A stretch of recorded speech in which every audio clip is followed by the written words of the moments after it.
자, 여러분 반갑습니다. 우리 오늘 이제 제 3교시에 이제 첫 번째 영역이죠. 사회복지 정책론 문제 한번 풀어봐요. 자, 정책의 목적으로 옳지 않은 것, 이 목적 문제 또는 기능 문제는 반드시 시험 문제 출제가 되죠. 쉽게 나왔습니다. 빈부 간 갈등을 예방하고 그걸 통해서 이제 사회 통합을 이룬다. 그죠? 개인의 자립과 성장 추구한다. 항상 나오는 지문이죠. 소득 재분배를 통해서 일정 정도 이제 평등을 추구하려고 하죠. 사회 안전망을 강화시키고 그걸 통해서 이제 생존권을 보장한다. 자, 아주 쉽습니다. 답은 5번이죠. 개인의 능력에 따른 분배 구조를 확대한다. 우리가 공부하셨지만 능력에 따른 분배, 이건 시장 안에서 벌어지는 일이죠. 헷갈리지 말아야 될 게 사회복지 정책은 능력에 따른 분배를 하는 것이 아니라 필요 또는 욕구에 따른 분배를 하죠. 그러니까 나는 어떤 자원을 획득할 수 있는 능력이 없더라도 욕구만 있으면 국가가 어떻게 그 욕구를 충족시켜 주기 위해서 분배 과정에 국가가 참여를 하는 거예요.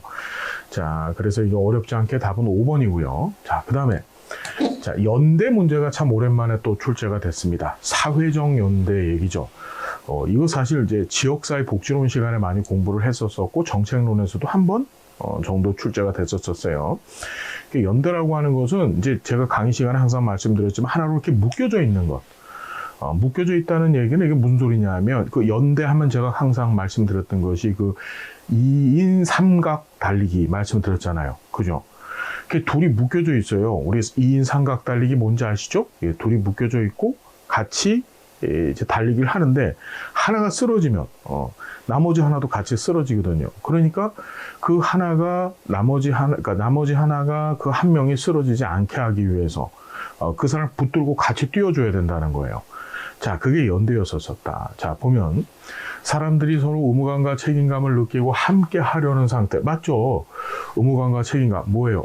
너 쓰러지면 안 돼. 그지? 내가 널 쓰러지지 않게 할 거야. 알았어. 나도 네가 쓰러지지 않게 할게. 그런 거 얘기하는 거죠. 자, 일반적으로 동질성과 동등성을 갖지 못한 대상에 대한 배타성을 갖게 된다. 이랬습니다. 자, 우리 연대는 일반적으로 동질성과 동등성을 갖지 못한 대상에 대해서 이 배타성을 갖게 되는데 그 문제를 해결하기 위해서 등장한 것이 연대 개념이에요. 그러니까 하나는 약하고 하나는 강하거든요. 누군가는 우리가 살고 있는 세상에 적응을 하지 못하고 누군가는 적응을 하는 거예요. 그럼 배타가 발생하는데 그럼 결국 하나가 쓰러질 수밖에 없고 그럼 우리 모두가 같이 쓰러지는데 자, 그걸 해결하기 위해서 등장한 것이 연대죠. 연대성. 자, 이질성과 개인화가 강조되는 상태에서 유지되는 연대를 유기적 연대라고 한다. 유기적 연대는 우리가 뒤르켐이라고 하는 학자가 자, 산업화 이전의 연대를 우리가 뭐라고 했죠? 예, 그걸 기계적 연대라고 얘기했고 이 기계적 연대가 산업화 이후의 분업을 통해서 유기적 연대로 바뀌었다 그랬었어요. 자, 기계적 연대는 동질성에 기반한다 그랬습니다. 이 동질성이라고 하는 것이 왜 사람들이 하나로 묶여져 있을까? 그 동질성이라고 하는 건 이런 거예요. 이게 전통적인 연대인데 산업화 이전은 여러분 자본주의가 시작되기 전은 절대 왕권의 시대라 그랬잖아요. 그 절대 왕권의 시대는 한 명의 왕 밑에서 그렇죠. 그 다음에 그 한 종교 당시 이제 이 유럽이라고 하는 나라는 이제 기독교였었잖아요. 그렇죠. 그러니까 먹고 사는 것도 똑같고 지배를 당하는 통치 방식, 정치도 똑같고 그 다음에 종교도 같기 때문에 그것 때문에 하나로 그냥 묶여져 있었던 거예요. 그걸 기계적 연대, 동질성에 기반한 전통적인 연대라고 봤고 근데 산업화 이후가 되면서 무슨 연대? 자, 이질성과 개인화가 강조되는 연대, 그걸 바로 유기적 연대라고 표현을 한 겁니다. 산업화 이후의 연대를. 유기적 연대라고 하는 것은 서로 다 틀리거든요, 사람마다. 그럼에도 불구하고 우리가 흩어지지 않고 하나로 묶여져 있어요. 이유는 뭐냐면 유기체란 말 들어보셨죠? 사람의 몸뚱이가 유기체인데 이 유기체는 뭐 심장도 있고 폐도 있고 뭐 각각의 장기들이 붙어가지고 걔네들이 각자 자기 역할을 해주니까 인간이라고 하는 개체가 살아남고 존재할 수 있는 거예요. 마찬가지로 우리가 왜 하나로 이렇게 뭉쳐져 있느냐, 상대방이 내 삶에 필요한 것들을 만들어주고 내 삶을 지탱시키는 어떤 도구가 되는 거예요. 나도 역시 상대방한테 상대방의 삶을 유지시키고 또 상대방의 삶을 발전시키는데 나도 도구가 되는 거고, 그래서 우리는 묶여져 있는 거예요. 그걸 유기적 연대라고 표현을 했다. 자, 그래서 이게 산업화 이후의 연대, 이질성과 개인화를 강조하는 연대다. 자, 최근 우리나라에서는 노동시장의 변화로 노동자들 간의 동질성이 더욱 강화되고 있다.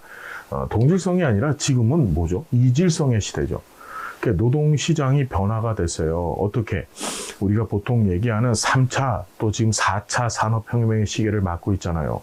그래서 우리 정책론 시간에 공부해 봤지만 다품종 소량 생산 체계에 아주 극도화되어져 있는 다품종 소량 생산 체계 안에 들어와 있는 거예요. 그 노동시장이 어떤 사람 막 억대 연봉을 받고 막 수십억씩 돈을 버는 사람도 있어요. 노동을 통해서. 그런데 반면에 이제 최저임금밖에 받지 못하는 사람, 뭐 이런 사람들도 있단 말이에요. 그러니까 이질성이 강화되어지고 있고, 그러니 연대가 쉬울까 어려울까? 어렵습니다. 연대가 어려워요. 특히 그 연대라고 하는 것이 노동시장에서 나타나는 대표적인 현상이 이제 바로 여러분 잘 아시는 노동조합인데, 그런 노동조합을 형성하고 그것이 유지되는 것이 상당히 어려운 시대에 살고 있다. 자, 답은 4번이죠. 장애인 의무 고용은 연대를 제도화한 것이다. 그렇죠. 장애인이라고 해서 장애인하고 비장애인이 있으면 장애인은 쓰러지기 쉬운 사람이거든요. 그렇죠. 이 사람을 비장애인들이 어떻게 이제 같이 묶여 있는 거예요. 내가 너를 지켜줄게. 그걸 이제 제도와 법이나 우리 시스템으로 만들어 놓은 것이 대표적인 게 장애인 의무 고용 제도나 또는 뭐 여성 고용 할당 제도나, 그렇죠. 뭐 그다음에 나이가 많은 사람들, 이 고령자에 대한 의무 고용 제도 같은 것들, 이런 것들이 어디에 해당한다? 사회적 연대에 해당된다. 여러분 연대 뭔지 알겠죠? 자, 그래서 답은 4번이다. 4번. 자, 3번. 마이클 샌더 얘기가 우리 시험에 최초로 등장을 했습니다. 최초로. 자, 앞으로 요것도 시험 문제 자주 나올 건데, 제가 요것도 강의를 좀 찍어서 별도로 좀 해놓을게요. 여러분들이 뭐 유튜브 같은 데서 보실 수 있도록 강의를 진행을 할 테니까, 당장에는 아니고요. 예, 조만간에 강의를 해 놓을 테니까 여러분 정리를 좀 해두시고. 자, 보면 설명으로 옳지 않은 것은 절차적 장치로서 무지의 배를 활용. 만일 마이클 샌델의 정의, 우리가 정의 하면은 생각나야 될 사람이 마이클 샌델이 있고, 그 전에 우리가 배웠던 것이 이제 존 롤스잖아요. 존 롤스. 그렇죠. 정의에 관련돼서는 두 사람밖에 없어요. 그래서 자, 보면 절차적 장치로서 무지의 배의를 활용한 건 이건 누구죠? 롤스 얘기하고 있는 거죠. 롤스. 그렇죠. 존 롤스. 그러니까 우리 금방 풀 수 있어요. 앞에 걸 잘 공부했었으면. 나머지는 그냥 한번 읽어봐 주십시오. 도덕에 기초하는 정치, 불평등 해소 방법, 연대, 시민의 미덕, 시장의 도덕적 한계를 인정하고 시민의식, 희생, 봉사. 자, 정답은 옳지 않은 거 1번이고, 1번은 존 롤스의 정의론에서 절차적 정의로서 어떻게 원초적 입장을 수립했죠. 그 원초적 입장을 구성하는 두 가지 요소 중에 하나가 바로 무지의 배일이었었습니다. 알고 있죠? 자, 답은 1번이다. 자, 사회복지 정책의 역사를 세 단계로 나눌 때 들어갈 내용을 순서대로 나눈 것. 자, 아주 재밌는 문제가 나왔는데, 빈민법, 사회보험의 시대, 복지국가의 시대. 우리 어떻게 공부를 해봤냐 하면, 이 빈민법의 시대가 바로 이제 중상주의 시대죠.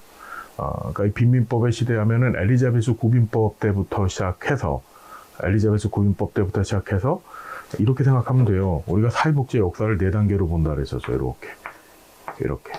그래서 15세기부터 시작해서 이 18세기를 중상주의 시대, 18세기부터 시작해서 자, 1945년 2차 세계대전 끝날 때까지, 이때를 사민주의의 시대라고 얘기를 했죠. 사회 민주주의의 시대라고 얘기를 했고, 그 다음에 자, 중상주의 시대, 죄송합니다. 이때를 자유방임주의 시대, 2차 세계대전 끝날 때까지를 자유 방임주의의 시대라고 얘기를 했고 2차 세계대전 이후부터 시작해서 자 1970년대 중반까지 이때를 우리가 복지국가 융성기의 시대 자 그래서 이때를 사민주의의 시대라고도 했다.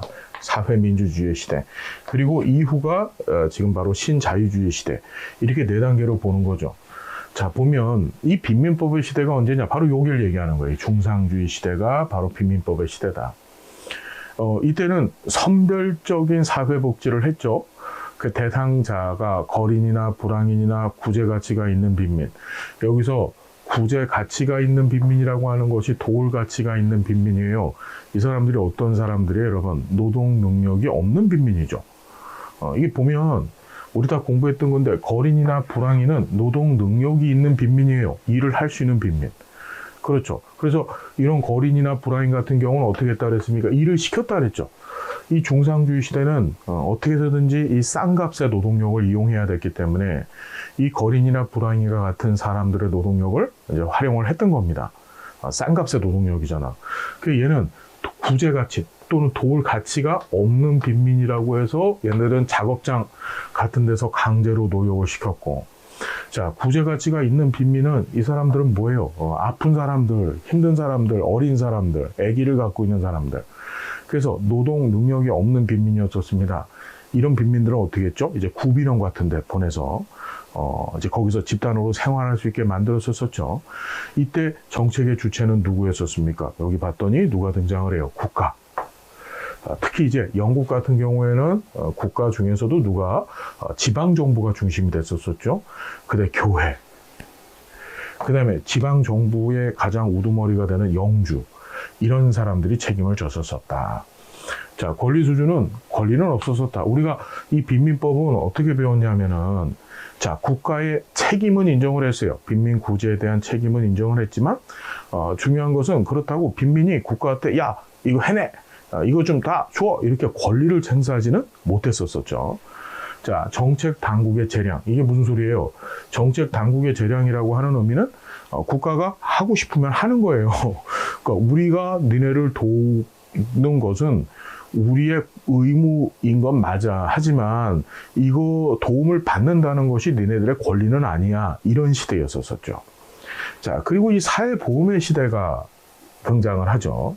이 사회보험의 시대는 여러분 우리가 사회보험 제도가 언제 독일에서 맨 처음에 1883년에 질병보험이 도입되어지면서 처음으로 등장했다는 거 여러분 공부하시죠. 그래서 이 19세기쯤으로 보셔야 돼요. 19세기. 이때는 자 일을 하는 노동자들을 보호할 필요가 있었었고 그 노동자 계급들이 자신들이 벌어서 낸 돈의 일부를 가지고서 사회보험제도 운영을 했던 거예요.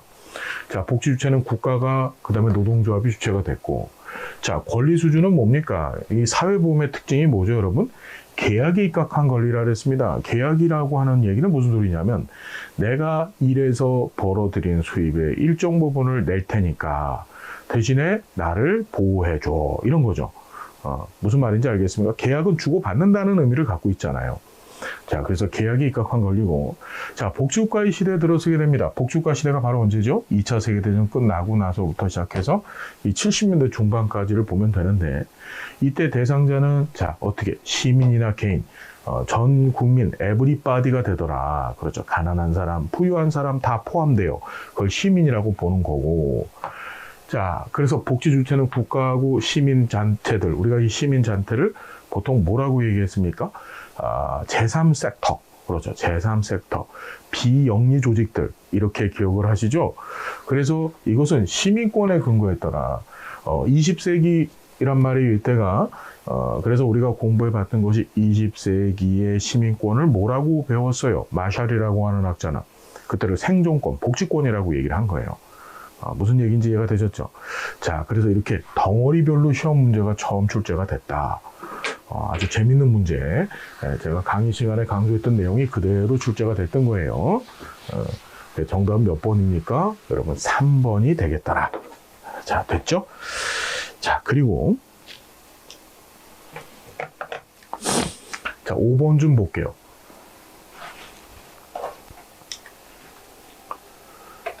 이번 정책론 출제를 하신 분은 역사 관련된 문제를 많이 출제를 했는데, 자, 2차 세계대전 이후 서구 복지국가의 전개 과정에 관한 설명을 옳은 것은, 앞에서 말씀드렸지만 2차 세계대전 이후부터 70년대 중반까지 무슨 일이 복지국가 융성기의 시대라 그랬죠. 복지가 너무너무 잘 됐던 시대였었어요. 그래서 노동과 자본이 극단적으로 대립을 했다. 아닙니다. 노동과 자본 간에 화해가 일어났어요. 그걸 우리가 뭐라 그랬나? 이걸 코퍼러티즘이라 그랬죠. 대립이 아니고 화해가 이루어진 거예요. 그래서 그런 현상을 코퍼러티즘이라고 하고, 2차 세계대전 이후에 이런 복지국가의 양상을 이끌었던 현상이 바로 코퍼러티즘입니다. 자, 대규모 재분배를 가능하게 하는 케인주의 경제정책. 요거 맞는 얘기죠? 자, 자유방임 자본주의를 옹호하는 사상. 우리가 요 전이, 바로 이 복지국가 융성기 전이 바로 뭐라고요? 2차 세계대전 끝나기 전까지가 자유방임주의인데, 이 자유방임주의가 싫어서 등장한 게 복지국가잖아요. 그렇죠. 그러니까 자본주의를 옹호하는 것이 아니라 자본주의의 문제점을 개선하거나 자본주의를 대체하기 위해서 등장한 것이 바로 뭐다? 복지국가. 2차 세계대전 이후의 모습입니다. 공공부조 위주의 사회보장 체계를 구축했다. 이 공공부조라고 하는 것은 선별주의적인 정책을 얘기하는 거잖아요. 이 복지국가 융성기 시대는 공공부조가 아니라 보편주의적인 제도들, 그렇죠. 뭐 사회보험제도나 사회수당 같은 이런 정책들을 많이 쓰게 된 거예요. 그러니까 공공부조 위주는 아닙니다. 공공부조 부분적으로 썼다 하더라도 기본적인 정책 방향이 보편주의적인 정책, 우리 앞에서도 배웠지만 시민 전체가 다 사회복지의 대상이 됐던 거예요. 자, 가족과 시장의 책임을 강조했다. 우리가 가족과 시장의 책임을 강조하는 것을 이거 선별주의 복지, 똑같은 말 뭐라 그랬지? 자녀적 복지라 그랬잖아요. 계속 얘기하지만 선별주의 자녀적 복지의 시대가 아니고, 이 복지국가 융성기는 뭐라고요? 보편주의. 그렇죠. 그 다음에 제도적 복지가 발달되어졌던 시기입니다.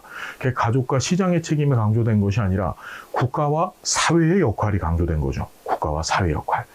정리되셨죠, 여러분? 그래서 어렵지 않게 풀 수 있는 문제 답은 몇 번인가요? 옳은 것 2번이다. 2번. 케인즈주의는 여러분 알고 계시죠? 예, 국가가 시장 안에 개입을 해야 된다는 논리잖아요. 그죠? 예. 자, 6번. 와, 중상주의가 나왔다. 이것도 여러분, 제가 강의 시간에 누누이 말씀을 드렸었는데, 이번에 처음 출제가 됐다.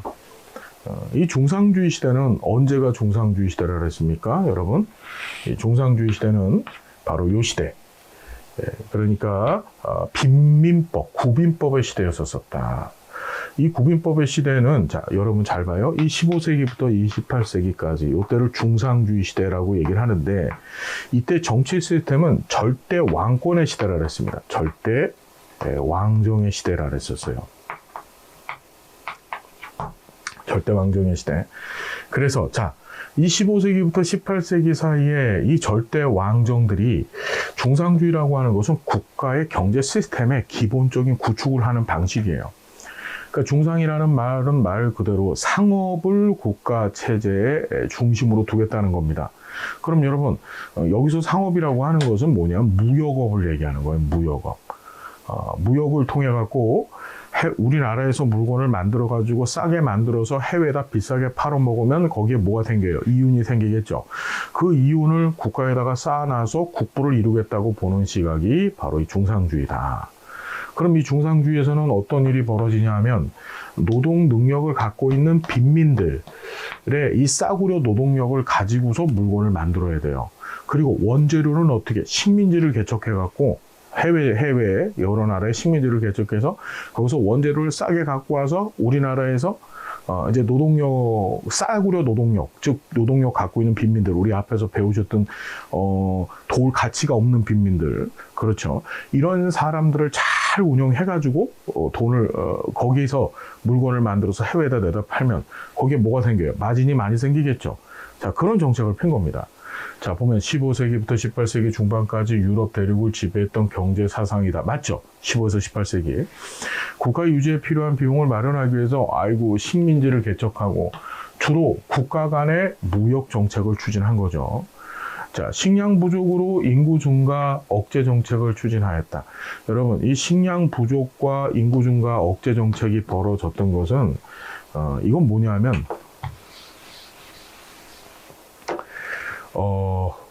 우리가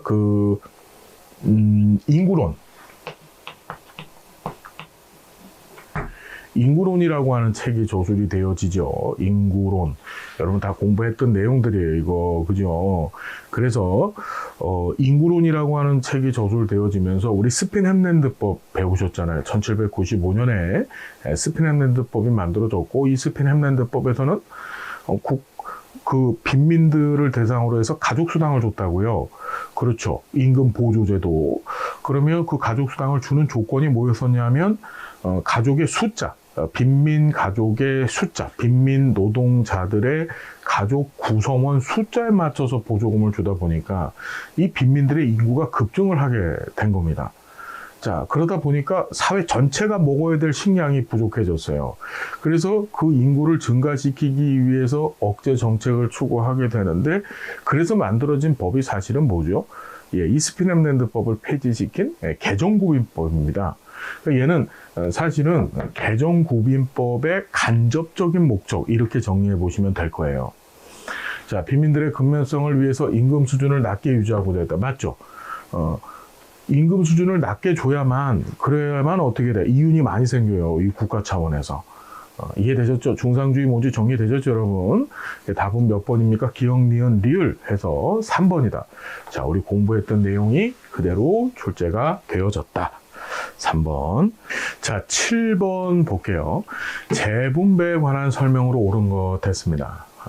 자, 재분배 정책은 국가가 시장 안에 개입해서 하는 정책이 재분배 정책이죠. 자, 건강보험은 건강한 사람으로부터 질병을 겪는 사람한테 자원을 재분배한다. 이걸 우리가 수평적 재분배라고 하죠. 예, 답은 1번 맞네요. 고용보험은 수직적 재분배 효과가 가장 크다. 여러분, 사회보험 제도들은 고용보험 사회보험이잖아요. 사회보험은 자, 수평적 재분배 효과가 가장 큰 겁니다. 그죠? 부분적으로 수직적 재분배 효과를 갖고 있는 거예요. 그러니까 얘는 시험 문제 맞게 고치려면 고용보험은 수직적 재분배 효과가 있다. 이런 맞아요. 그죠? 왜냐하면 이 고용보험제도 같은 경우에도 사용자하고 근로자가 있으면 사용자가 부담하는 금액이 있거든요. 그럼 사용자가 근로자보다 부자거든요. 그렇죠.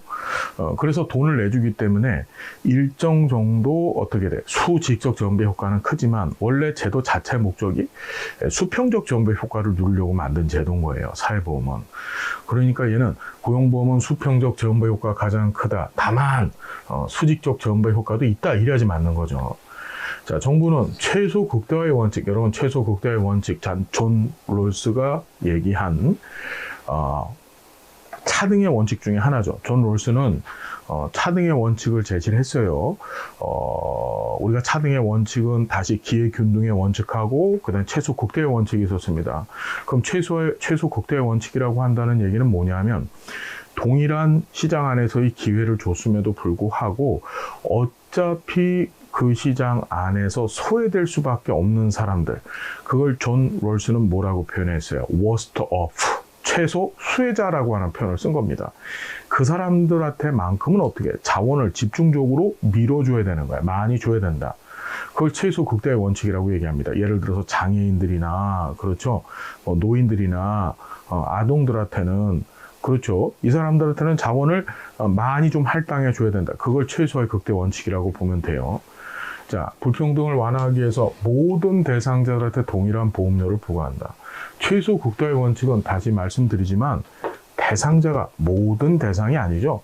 예, 워스트 오프만을 대상으로 하는 거예요. 최소 수혜자들. 이해됐나요? 모든 사람들이 아니라 워스트 오프만을 대상으로 해야 되지. 최소 수혜자들. 자, 정리됐습니다. 3번 틀렸고요.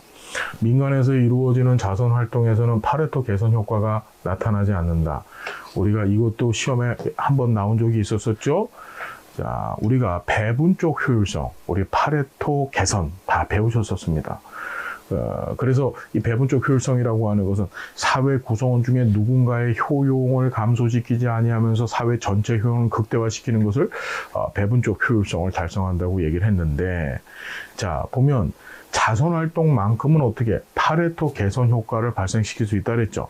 그러니까 파레토 개선을 발생시키는 두 가지 방법이 있는데, 국가가 부자한테 세금을 걷지 아니하고 국부를 가난한 사람들한테 줘서 가난한 사람들의 효용을 끌어올리는 방법이 첫 번째고, 두 번째는 이 자선행위들 있잖아요. 자선은 내가 기뻐서 부자들이 가난한 사람들한테 주는 거거든요. 그것이 이 부자들의 효용은 주관적인 만족감이라 그랬었어요. 그걸 절대 감소시키지 않아요. 그렇죠? 예, 그래서 나타나지 않는다가 아니고 나타난다가 맞고. 자, 사회민주주의에서는 개인의 효용 관점에서 전배를 정당화한다. 여러분, 사회민주주의는 집합주의 가치를 중시합니다. 이 개인의 효용을 강조하는 것은 개인주의를 강조하는 자유주의에서 이 개인의 효용을 강조하는 거죠. 사회민주주의에서는 집합주의에 근거해서 사회적 효용 관점에서 전배를 정당하려고 하죠. 사회 전체가 다 잘 살고 사회 전체가 누려야 된다고 보는 거예요. 그래서 이걸 맞게 고치려면 자유주의에서는 개인의 효용 관점에서 전배를 정당한다. 이런 맞을 수 있어요. 근데 사회민주주의에서는 개인의 효용을 보는 것이 아니라 사회적 효용, 사회 구성원들 전체의 효용의 재분배를 정당화시키는 성격을 갖는다. 자, 이렇게 보셔야 됩니다. 그래서 정답 몇 번? 1번이다. 나머지 것들, 이거는 시험에 한번 나온 지문이고, 최소 국가의 원칙은 주론 롤스하면서 뭔지 우리가 공부해 봤었고, 자, 2번 사회보험제도는 수평적 재원배를 강조한다는 것도 우리가 공부해 봤었습니다. 지문이 어렵고 생소한 것 같더라도 여러분 우리 공부한 것 같고 충분히 얼마든지 해결할 수 있는 그런 문제가 출제된 거예요.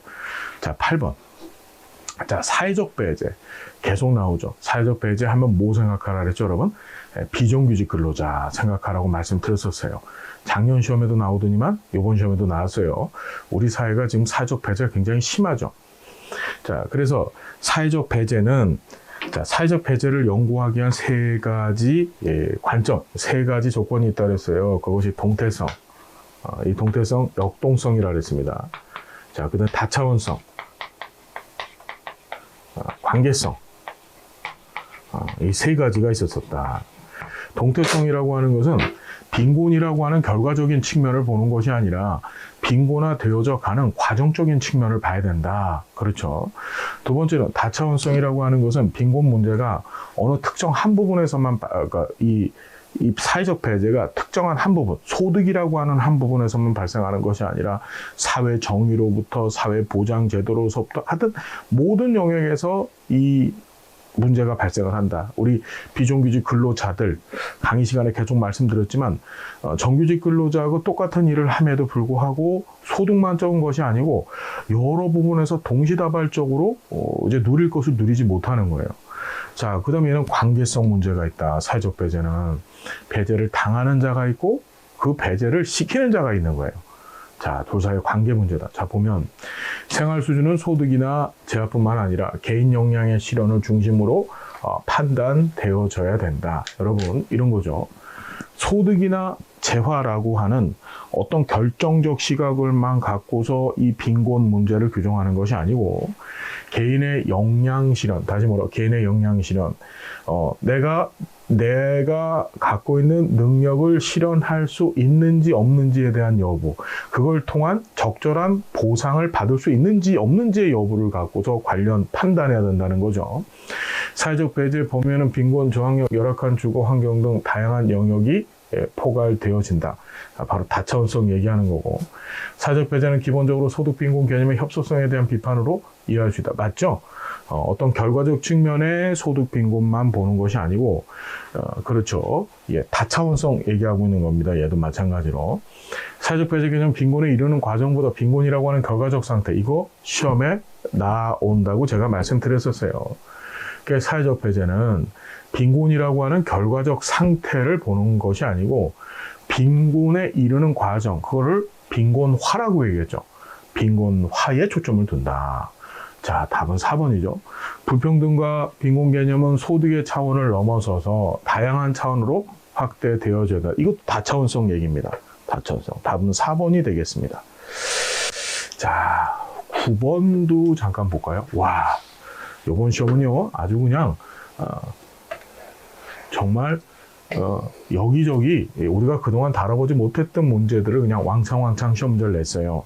자, 보면 9번에 길버트가 주장한 권능 부여 국가, 무슨 국가? 권능 부여 국가의 주요 요소에 해당하는 것은 이랬습니다. 자, 이 문제도 보면요, 이 권능 부여 국가라고 하는 개념을 좀 알아야 되는데, 이것도 우리가 처음 다뤄본 거기 때문에 이것도 제가 영상을 좀 다시 찍어서 좀 올려놓을게요. 요건 정답이 4번인데, 근로 촉진, 선별적 표적화, 민영화, 사회적 의무와 연계된 급여.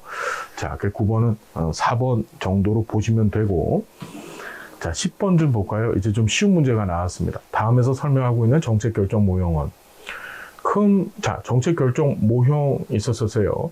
큰 범위에서 기본적인 결정은 합리적으로 이루어지지만, 그 기본 모형은 합리 모형을 쓰는 거고, 세부적 결정은, 수정 보완하는 점중적 모형, 그 점중적 모형을 쓰는 거예요. 세부적인 것은. 정책결정 모형이다.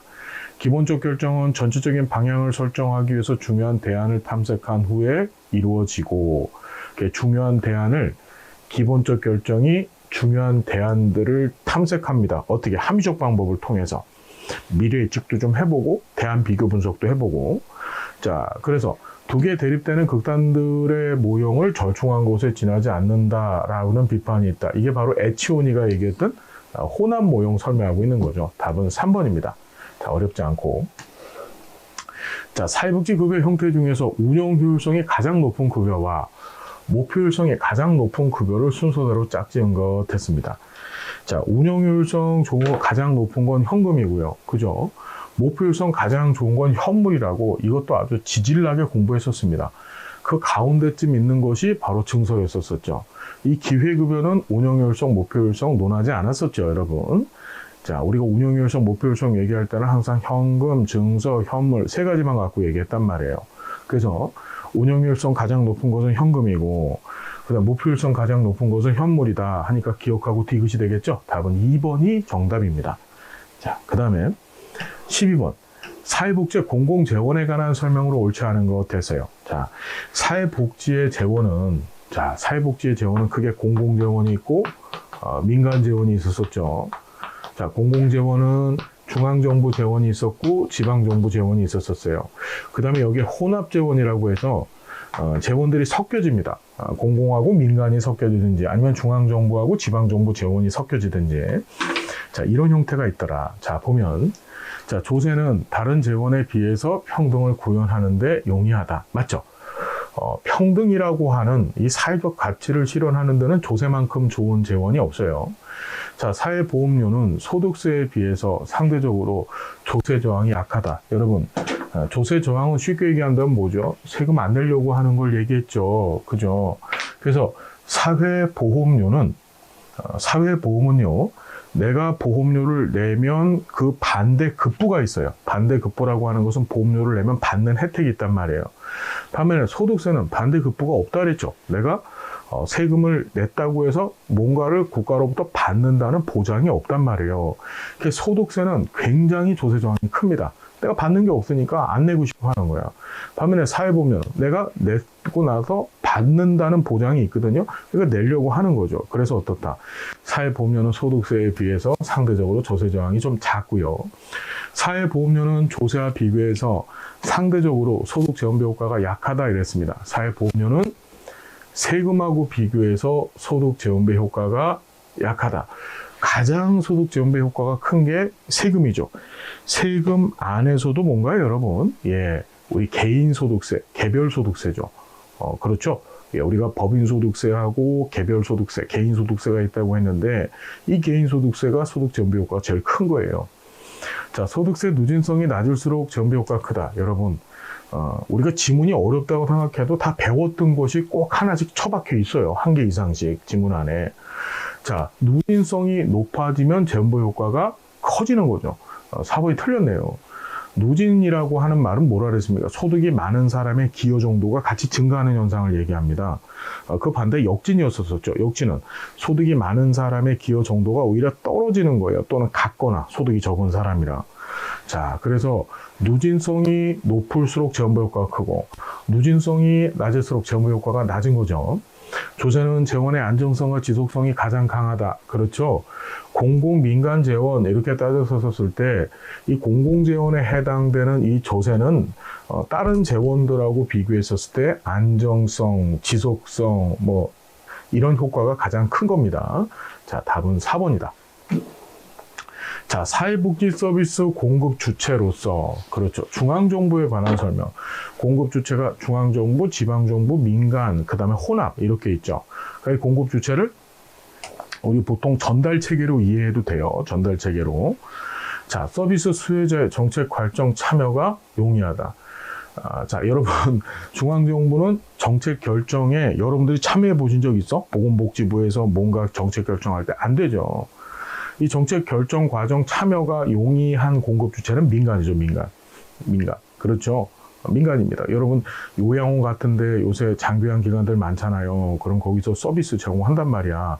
그랬었을 때 그 보호자들이 가갖고서 보호자들, 그 노인을 내 보호자들이 가가지고서, 이거 서비스 좀 바꿔주세요. 이거 좀 엉망 아니에요? 그 요양보호소 좀 바꿔주세요. 이렇게 요구할 수 있거든. 그죠?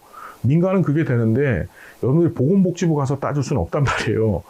자, 지역 주민의 요구에 신속하게 대응할 수 있다. 이 신속성 측면에서도 민간이 가장 유리하고, 그 다음이 이제 지방정부고, 중앙정부가 가장 불리하죠.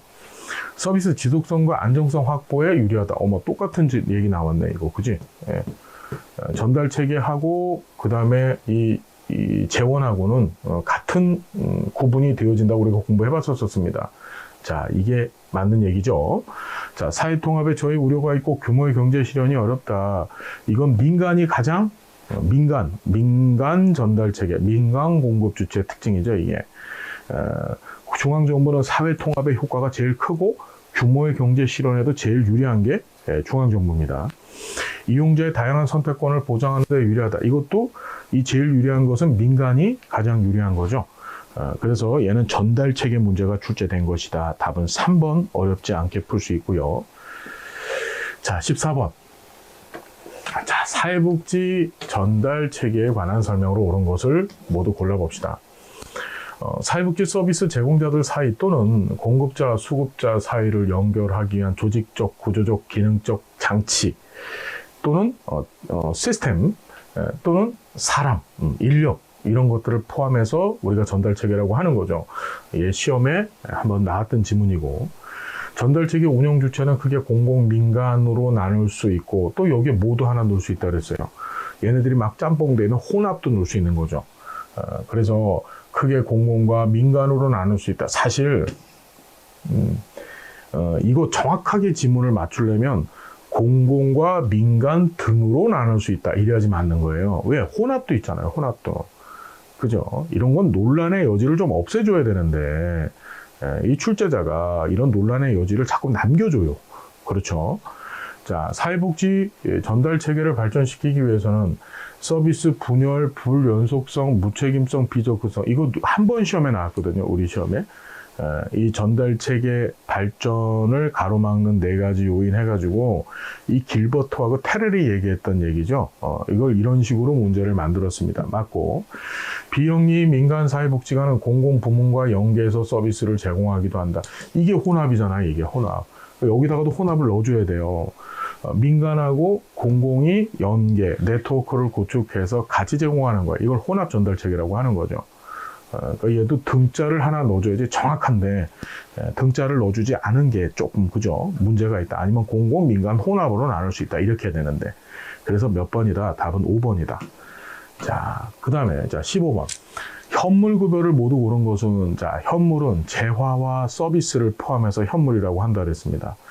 노인 장기요양 보험제도의 급여는, 시설급여, 재가급여, 특별 현금급여 3가지가 있는데, 자, 특별 현금급여 빼놓고 시설급여하고 재가급여는 현물에 들어가죠. 자, 산재보험의 요양급여. 그렇죠. 요양급여는 병원 가고 약국 가는 거라 그랬잖아요. 요양급여라고 하는 용어를 쓰는 법이 2개. 산재보험하고 국민건강보험이 있다 그랬죠. 병원 가고 약국 가서 서비스 받는 거니까 얘도 현물이죠. 자, 건강보험의 건강검진. 우리가 건강보험의 급여가 요양급여, 요양비, 건강검진급여, 장애인, 보장구 지원, 그 다음에 부가급여 안에 뭐가 있다 그랬지? 장제비, 그 다음에 임신, 출산, 진료비. 기억하시죠, 여러분? 네, 기억나실 거예요. 예, 상병수당, 이렇게 있다 그랬었어요. 건강검진은 당연히 서비스, 현물급여에 해당되고, 국민기초생활보장제도의 생계급여라고 했습니다. 자, 이것도 사실은 논란이 많을 수가 있는데, 우리 국민기초생활보장법을 보면 이 생계급여가 원칙적으로 현금을 주게 되어져 있지만, 때에 따라서는 현물도 줄 수 있어요. 이런 거 논란의 여지를 좀 없애줘야 되는데, 그죠? 일반적으로 통장에 돈을 넣어줘요, 생계급여를. 그런데 법에 보면 현물로도 줄 수 있게 되어져 있어요. 자, 그런 측면에서 본다고 한다면 다 현물급여로 everything 4번을 놓으면 좋겠는데, 얘를 현금으로만 본 거예요. 답은 3번이죠. 자, 그러니까 우리 공부를 좀 많이 하고 좀 출제를 했으면 너무 좋을 것 같아요. 예. 자, 현재 우리나라의 사회복지제도 중에서 보편주의적 성격에 해당하지 않는 것 했었습니다. 자, 보편주의 하면은 뭐 생각해야 돼요? 사회보험이나 또는 사회수당제도 생각하면 되죠. 아동수당. 자, 기초연금은 공공부조제도입니다. 얘는 선별주의가 반영된 거죠. 답은 2번입니다. 의무교육, 무상급식, 건강보험 전부 다 보편주의고. 자, 17번. 산업재해보상보험에서 업무상 재해 인정 기준에 해당하는 것을 모두 고른 것 했습니다. 자, 업무상 재해는 종류가 크게 세 가지라 그랬죠. 업무상 질병, 업무상 사고, 출퇴근 재해. 기억들 나시죠, 여러분? 자, 그래서 보면 사업주가 주관한 행사 준비 중에 발생한 사고, 이게 업무상 사고죠. 휴게 사업주의 지배 관리하에 있다고 볼 수 있는 행위로 발생한 사고, 이것도 업무상 사고에 해당되죠. 통상적인 경로와 방법으로 출퇴근하는 중 발생한 사고, 이게 출퇴근 재해죠. 직장 내 괴롭힘으로 인한 업무상 정신적 스트레스가 원인이 돼서 발생한 질병, 이거 업무상 질병입니다. 기억, 니은, 디귿, 리을 다 해당되어집니다. 이건 사실은 산재보험법 얘기하고 있는 거죠. 예. 자, 18번 문제도 좀 보자고요. 국민연금제도에 관한 설명으로 옳은 것을 모두 고른 것 됐습니다. 자, 국민연금공단은 관리 운영과 보험료 징수를 담당한다. 자, 국민연금공단은 국민연금제도의 관리 운영기관이에요. 그건 맞는데, 보험료 징수 업무는 우리가 배우셨지만 2011년도서부터 사회보험 통합징수제라는 게 시행이 되면서 사회보험 통합징수제가 시행이 되면서 이 보험 징수 업무는 누가? 국민건강보험공단이 일괄적으로 해주고 있잖아요. 그러니까 징수 업무를 담당하는 것은 아닙니다. 기억 틀렸죠? 기본연금액의 균등 부분은 연금 수급 전 3년간 전체 가입자 평균 소득 월액의 평균액이다. 우리가 기본 연금액을 산정할 때는 균등 부분하고 그 다음에 소득 비례 부분 두 가지를 활용하죠. 균등 부분하고 소득 비례 부분을 활용하는데, 자, 보면 균등 부분은 연금 수급 전 3년간 전체 가입자의 평균 소득 월액의 평균 액이다. 맞는 얘기죠. 자, 기본 연금액의 균등 부분에서 이 균등 부분에서 소득 지원비 효과가 나타나는 거야. 이 평균 값을 갖고서 이 기본 연금액을 정하다 보니까, 그렇죠. 우리가 국민연금은 연금액이 기본연금액하고 부양가족연금액으로 구성되어 있다 그랬었어요. 그때 이 기본연금액을 산정할 때는 균등 부분하고 그 다음에 소득 비례 부분 두 가지를 같이 산출하게 되는데, 이 균등 부분은 전체 가입자의 평균 소득 월액의 평균값을 갖고서 산정을 하죠. 그러다 보니까 무슨 일이 벌어지냐면 돈을 많이 낸 사람이 조금 받고 평균값을 반영하다 보니까 조금 낸 사람은 오히려 더 많이 받는 일이 벌어져요. 그래서 소득지원부 효과, 특히 어떤 소득지원부 효과? 예, 수직적 지원부의 소득 효과가 나타나는 겁니다. 자, 기본 연금액의 소득 비례 부분은 전체 가입자의 기준 소득 월액의 평균액이다 이랬습니다. 이게 지금 서로 틀리잖아요. 이게 지금 니은하고 디귿이, 그죠? 소득 비례 부분이 아니고 균등 부분은 전체 가입자의 기준 소득 월액의 평균액을 갖고 산정을 하죠. 3년간 평균액을 갖고. 그죠? 그러니까 리얼이 틀린 겁니다. 소득 비례 부분이 아니고 균등 부분이라고 해야지 맞는 거죠. 2028년 이후 국민연금의 소득 대체율은 40년 가입 기준 40%다. 이거 대단히 시사적인 문제가 나온 거예요. 이걸 지금 정부에서 고치려고 하고 있죠. 예, 그래서 옳은 거 골라보자. 옳은 것을 골라보자 하면 기억하고, 기억은 틀렸네요. 니은하고, 디귿하고 미음이 되는 거죠. 니은하고, 디귿하고 미음. 4번이 정답입니다. 자, 그 다음에, 예. 건강보험 진료비 지불 방식. 그렇죠. 예. 건강보험제도에서 이 진료비를 지불하는 방식에 관한 설명 문제가 또 나왔습니다. 뭐 자주 나오는 건데 한번 보자고요. 행위별 수가제는 질병 범주별로 구분해서 고정 금액을 보수로 지불하는 방식은 이걸 DRG, 바로 행위별 수가제가 아니라 포괄수가제라고 하는 거죠. 이런 거를. 자, 행위별 수가제 아니고 포괄수가제 설명하고 있는 거고, 포괄수가제는 의사가 담당하는 환자 수에 비례해서 일정 금액을 지급하는 방식은 이건 포괄수가제가 아니고 인두제라는 겁니다. 인두제가 처음 출제가 됐는데 의사가 담당하는 환자 수, 인두, 사람 머리 수에 맞춰가지고 얘가 중병을 갖고 있든지 뭐 안중병을 갖고 있든지 간에 상관없이 일정 금액을 줘버리고 대신에 의사는 그 자신이 맡은 사람들에 대한 의료 서비스 제공을 의무화하는 거죠.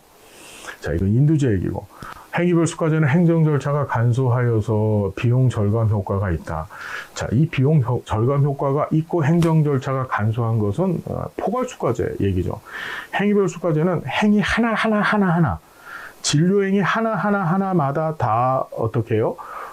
이제 비용을 청구해야 되다 보니까 행정 절차가 굉장히 복잡해집니다. 하나하나를 다 따져가지고서 다 입력을 해서 받아내야 되고, 그러다 보니까 비용 절감 효과도 작죠. 행위별 수가제는. 우리나라는 포괄수가제를 일부 질병군에 적용하고 있다. 맞습니다. 2012년도서부터 7개 질병군에 대해서 포괄수가제를 적용하고 있어요. 자, 보고. 포괄수가제는 의료기관의 1년의 운영비를 포괄적으로 개똥 같은 소리 이런 거 없습니다. 예. 자, 그래서 몇 번입니까? 자, 옳은 거 됐으니까. 예, 4번이 맞죠? 2010년부터 7개 질병군까지 좀 정리를 좀 해 두시고. 자, 20번. 노인 장기요양 보험제도에 관한 설명으로 옳지 않은 것 됐습니다. 자, 가족요양비는 신체, 정신 등의 사유로 인해서 가족에게 요양을 받아야 하는 자한테 지급할 수 있다. 여러분, 이 가족요양비라고 하는 것이 우리가 노인 장기요양 보험제도의 급여는 크게 재가급여, 시설급여, 특별현금 급여가 있었어요. 그런데 이 특별현금 급여는 다시 세 가지가 있죠. 가족요양비, 특례요양비, 요양병원 간병비, 그렇죠? 예. 세 가지가 있는데 얘네 둘은 현재 시행하고 있지 않고 얘만 시행하고 있는데 가족요양비는 세 가지 상황에 지급을 한다 그래서 썼습니다. 세 가지 상황. 그 첫 번째가 가족요양비 첫 번째로 주는 게 섬, 오지, 벽지 같은데 그 장기 요양 기간이 현저히 부족하다고 보건복지부 장관이 고시한 지역에서 이 장기요양 등급을 받고서 서비스를 제공하잖아요. 가족들이. 그런 거 가족한테 현금으로 주는 급여가 가족요양비예요. 첫 번째. 두 번째가 천재지변이 터져서 방문 요양에 상당하는 급여를 받지 못한 거예요.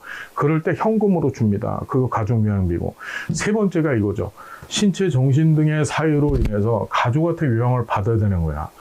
무슨 소리야? 할머니가 아주 중증의 치매를 갖고 계셔가지고 어떤 뭐 주간보호센터, 주야간보호 서비스 같은 것을 받을 때 막 사람들이랑 싸우고 뭐 머리 끄들고 막 이러는 거야.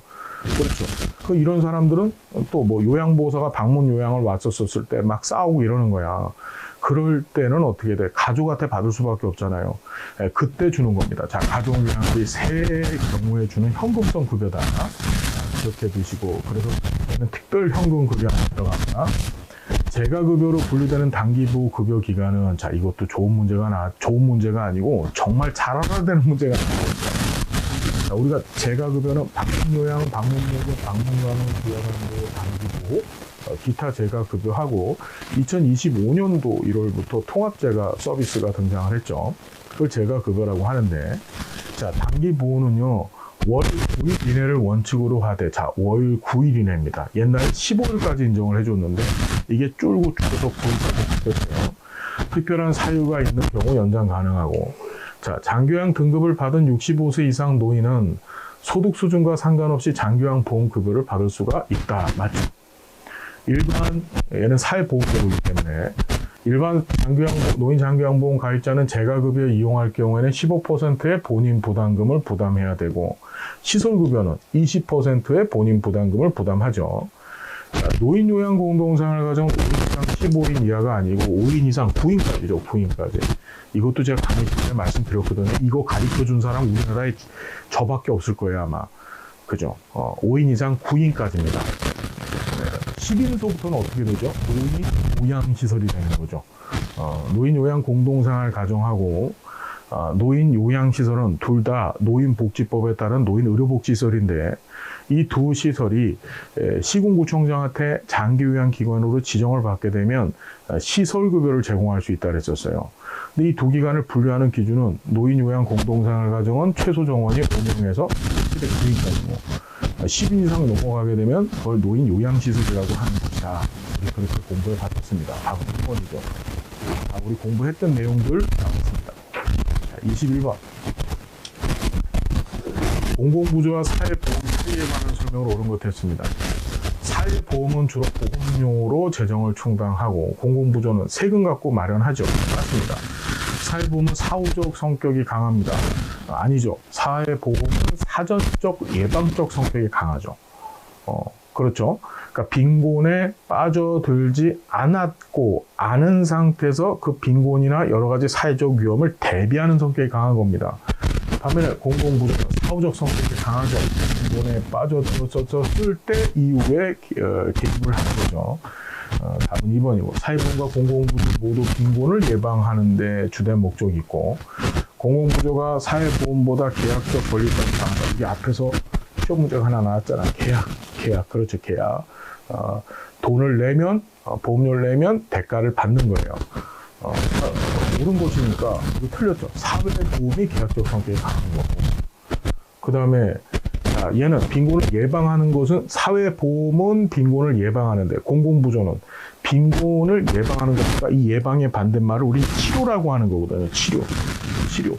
무슨 말인지 알겠죠? 그러니까 사회보험은 빈곤을 예방하는 거고, 공공부조는 빈곤을 치료하는 데 목적이 있다. 여기까지 맞습니다.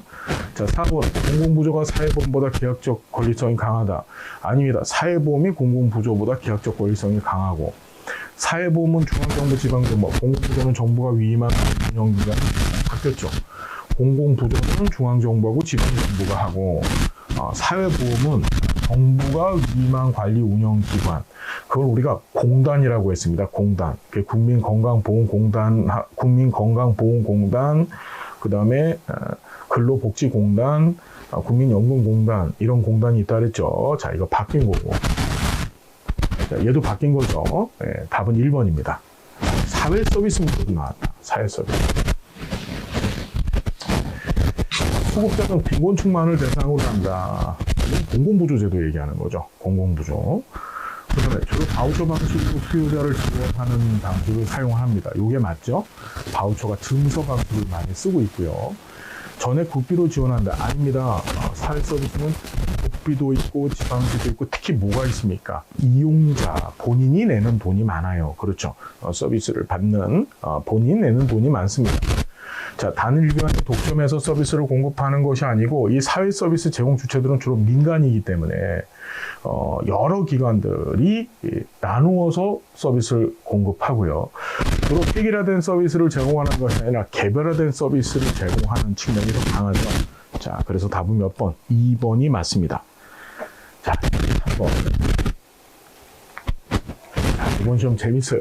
최저임금제가 나왔다. 다시 뭐예요? 최저임금제. 아이고, 야, 최저임금을 우리가 언제 배워봤냐면, 계속 봅시다. 우리나라에서는 최저임금제가 2000년부터 실시됐다. 이거 제가 강의 시간에 계속 말씀드렸고 정책론에서도 몇 번 출제가 됐었어요. 자, 언제? 국민연금제도 도입 시행 시기하고 같다 그랬죠. 최저임금이.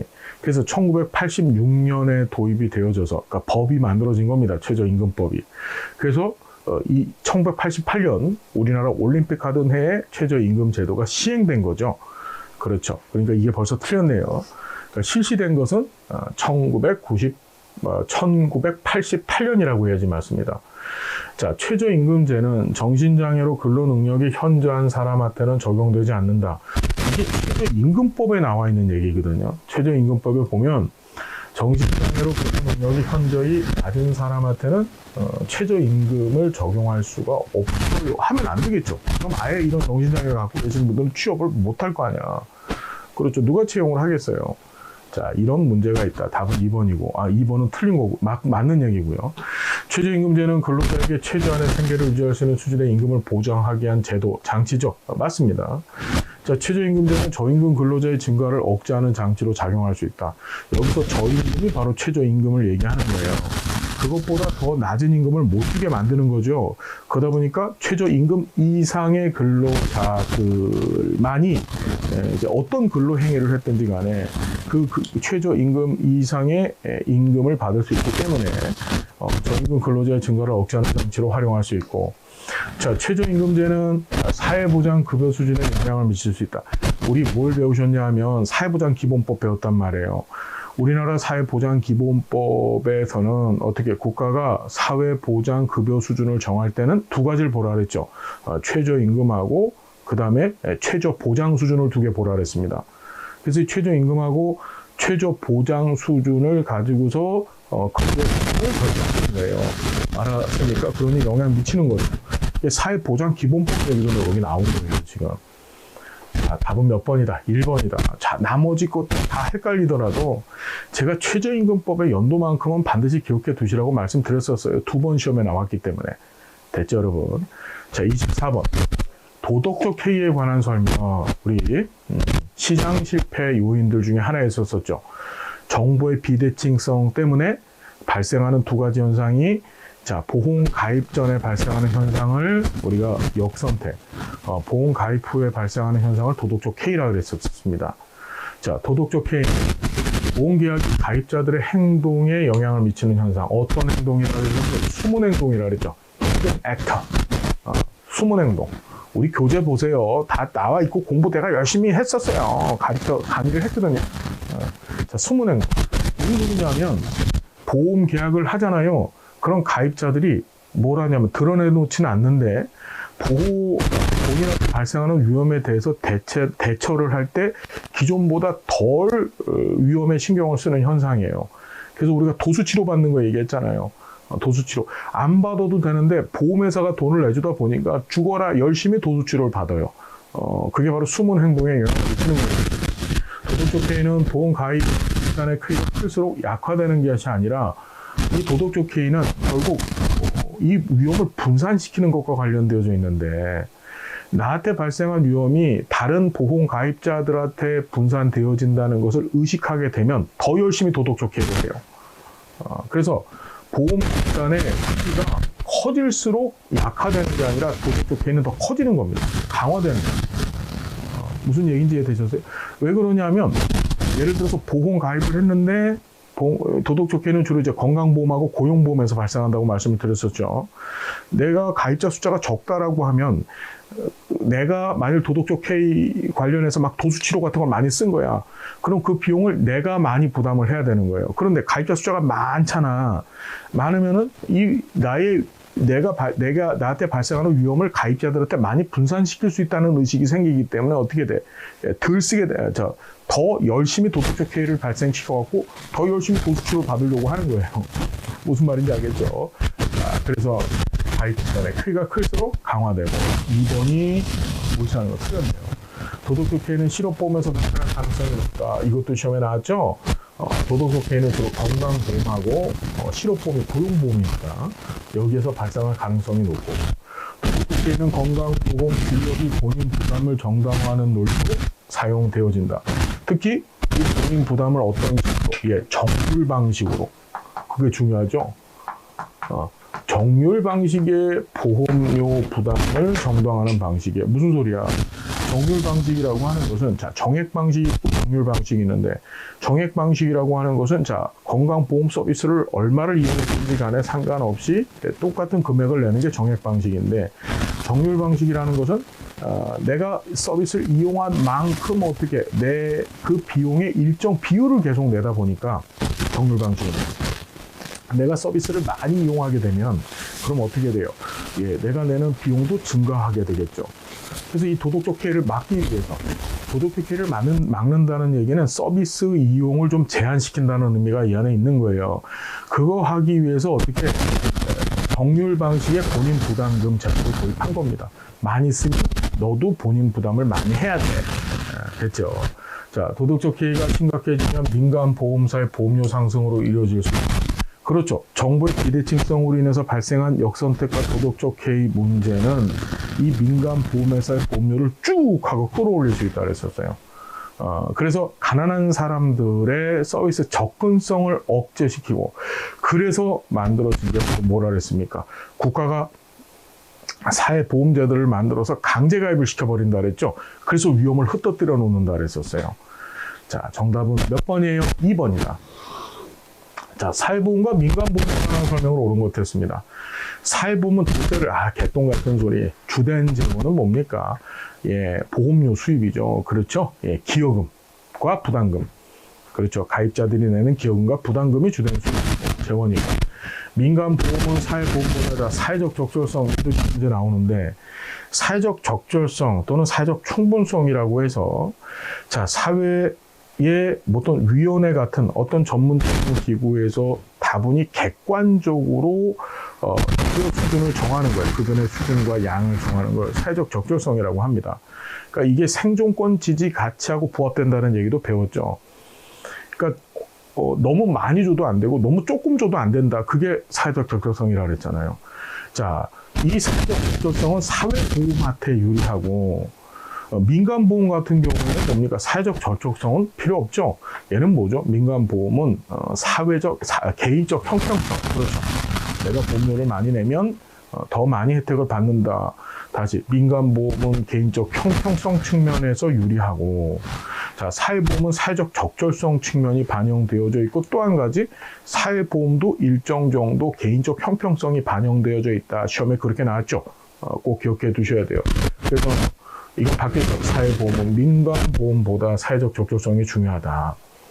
사회보험은 개인에게 발생할 수 있는 모든 위험을 대상으로 한다. 자, 요것도 자, 사회보험은 개인한테 발생할 수 있는 모든, 자, 이게 틀렸죠. 모든이 아니고 사회보험은 뭡니까? 개인한테 발생할 수 있는 모든 위험을 대상으로 하는 것이 아니고 법으로 정해놓은 위험만.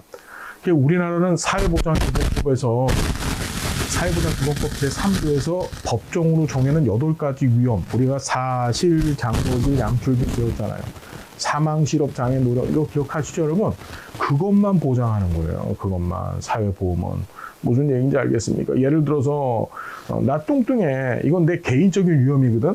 근데 그거는 법정화, 법으로 정해지지 않은 이상은 사회적 위험으로 보지 않고 뭐합니까? 보장하지 않죠, 국가가.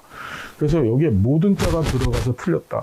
법정으로 정해놓은 위험만을 대상으로 하는 거고, 민간보험은 물가 상승에 따른 실질 가치의 변동을 보장하는 것은 사회보험제도 얘기고요. 그렇죠. 민간보험은 이런 걸 보장하기가 어렵죠. 자, 사회보험 급여는 민간보험보다 법적 권리성이 강하다. 당연하죠. 법으로 만들어 놓고 법에 근거해서 그 권리를 행사할 수 있는 거예요. 답은 5번이 되겠습니다. 자, 무슨 얘기인지 여러분 이해가 됐나요? 정책론. 뭔가 요번 시험은요, 조금 센세이션했어요. 하지만 우리가 공부했던 내용들 가만히 추려서 생각하고 접근해 보면은 웬만한 문제들 다 맞출 수 있었었다. 자, 여러분 믿으시고 함께 공부해 주시면 반드시 좋은 결과가 있습니다.